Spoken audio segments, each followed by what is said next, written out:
Okay, welcome back, everybody. So, this is my cat Yoda. I think she made a guest appearance last time. She's probably going to make a few guest appearances this week as well.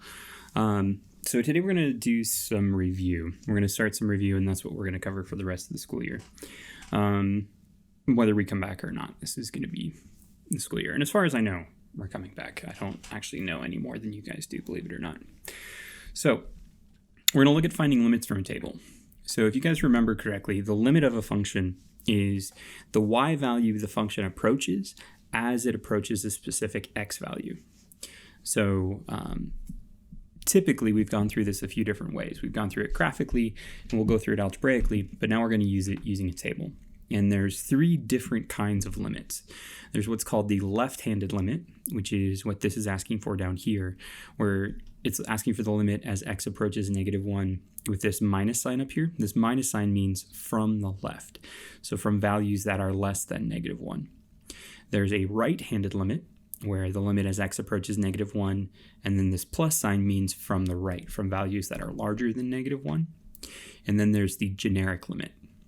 Now, the left-handed limit and the right-handed limit could be different. And if they're different, then that means there's no one value the function is approaching as it approaches -1. And in that case, there is no limit at -1. If these two values, the left and the right-hand limit, are the same, then the limit as x approaches -1 is that value, whatever the two of them have. And the limit could be different than the value of the function at -1. So let me show you what I mean. So let's start by looking at values that are less than -1. So I'm going to start by doing -1.001, and then I'll try that value.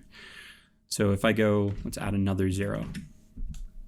So it looks like it's approaching -1 as we're approaching -1 from the left.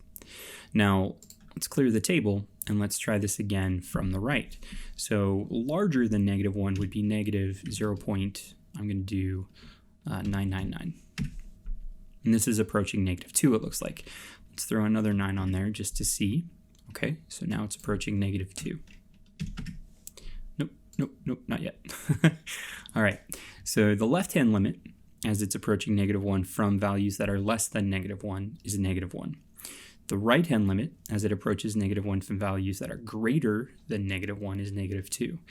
These two limits are not the same, which means the limit in general does not exist, because it doesn't approach the same value from both sides.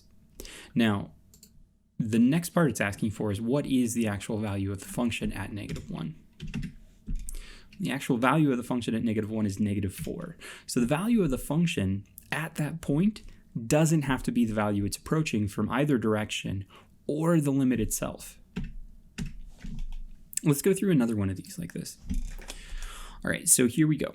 We've got some function. We don't know what the function is, and this is kind of important. We want to find the limit from numbers that are smaller than -4, greater than -4, use both of those to find the limit at -4, and then find the value of the function at -4.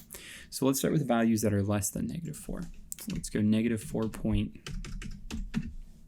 Okay, so I get -1. I just want to test this again. I'm going to add another 0. Okay, cool. So as we're approaching -4 from the left, from values less than -4, we're getting -1 as the limit. So let's clear out this table and let's go from the right now. So from the right would be values greater than -4. So -3. Let's try that value. Okay, so now we get -1. Now in this case, these two values are the same, so the limit does exist. The limit is -1. Now let's clear the table and let's find the value of the function at -4. And at -4, it's not the same, it's -5. So the limit isn't the value of the function at that point, it's the value the function is approaching as it approaches that point. So an example of this would be like a piecewise function that has a little hole in it. So like as you're approaching -4 from the right, it's approaching -1. As you're approaching from the left, it's approaching -1. But then at -1, the point is somewhere else, like on a piecewise function. So let's just submit that to make sure that I'm right. All right, cool. Now there's one other type of problem that's going to be on this particular assignment, and let's take a look at that. Okay, so as it is right now, this looks like it's the same, but there's going to be some specific differences that show up. Also, you'll notice that you'll now have this watch help video option where you can see somebody else explain the same thing that I'm explaining right now. All right, so anyway, we're approaching 2 from the left, approaching 2 from the right, the limit at 2, and the value of the function at 2. So let's approach 2 from the left. So let's do 1 point, and let's add another 9 just to check. All right, cool. So this is approaching 5.